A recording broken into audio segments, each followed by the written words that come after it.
Steve, how's it going? Hi guys, how's it going? Yeah, pretty good. Have you watched videos of Scotland's recent trips to Twickenham, and have you watched them through the caps in your fingers? No, I haven't watched the past games, just solely focused on where we've been. So obviously spent a lot of time looking at England things, but more importantly, concentrating ourselves, what we can bring to the game on the weekend. We know how good England are at home and away, and you know their records sort of speaks for itself. And I think sometimes we can get lost in looking at others or look what's gone on before, and it's really important, I think, just looking at our boys and how they're improving and building on our confidence and hopefully putting in performance tomorrow.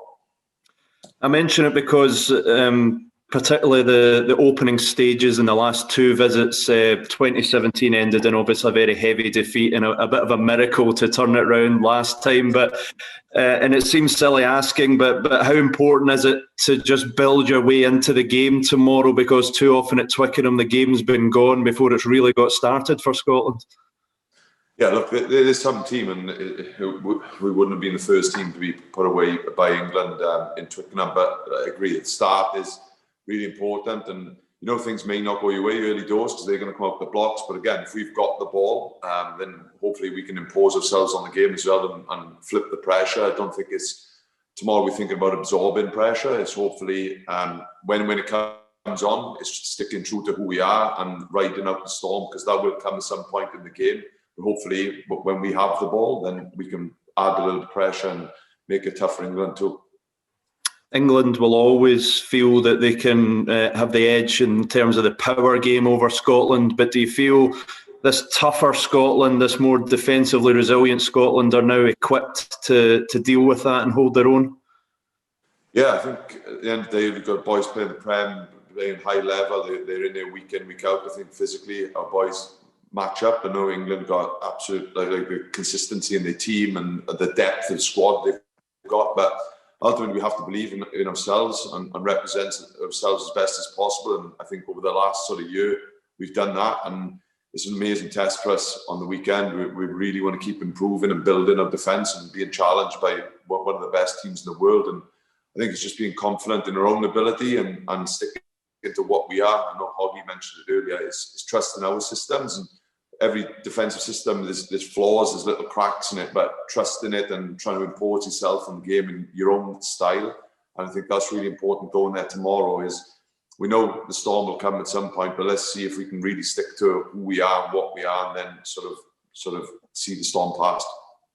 Thanks, Steve. Best of luck. Thank you very much.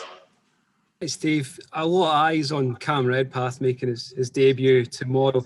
Gregor was really keen to talk up how competitive he is in defence, as well as, you know, we know of his skill set. What have you made of Cam in the time that you've been working with him?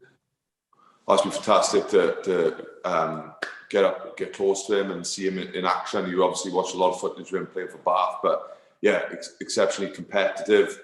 I think he's a very mature young man. How he looks at his game, how he's, after every session, I felt he was growing and keen to have that little bit of extra detail. Every day he's in search of getting better, and I think it says something about a young man to go into an international camp for a couple of days, then go back to Bath on the bench, come on, perform, then come back and still have the knowledge and be keen to understand everything. So yeah, it's been awesome to work with him, both sides of the ball. You see there's an athletic kid who's very competitive, and it's going to be an awesome experience for him, and it's only going to add to his development, and it's going to build on Scotland's depth going forward. We found a really effective formula in defence last year. The defensive record kind of spoke for itself, but there's a feeling that Gregor wants a bit of an evolution with a bit more in the attack this year.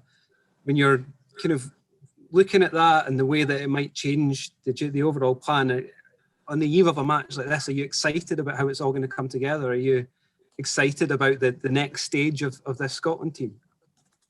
Yeah, definitely the Scotland team. There'll be nerves playing around in my belly tomorrow. But yeah, there's an excitement, and I think you have to evolve the game. And defence isn't in isolation. There's no good having maybe a reasonable defence, but we're not winning games. So I think I see it as a collective. When we haven't got the ball, we're trying to get it back for us to get on the attack. And in particular with some some of the football players we've got, like there's so much exciting talent, like you've spoken about a lot of them. So for us in defence, it's not in isolation, it's a joined up approach, and yeah, we want to get better.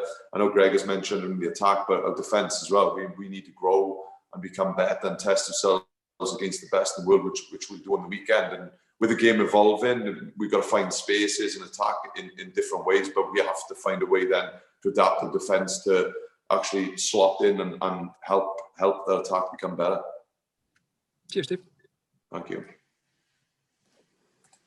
Okay, we can move on to the 10 p.m. in Buggers.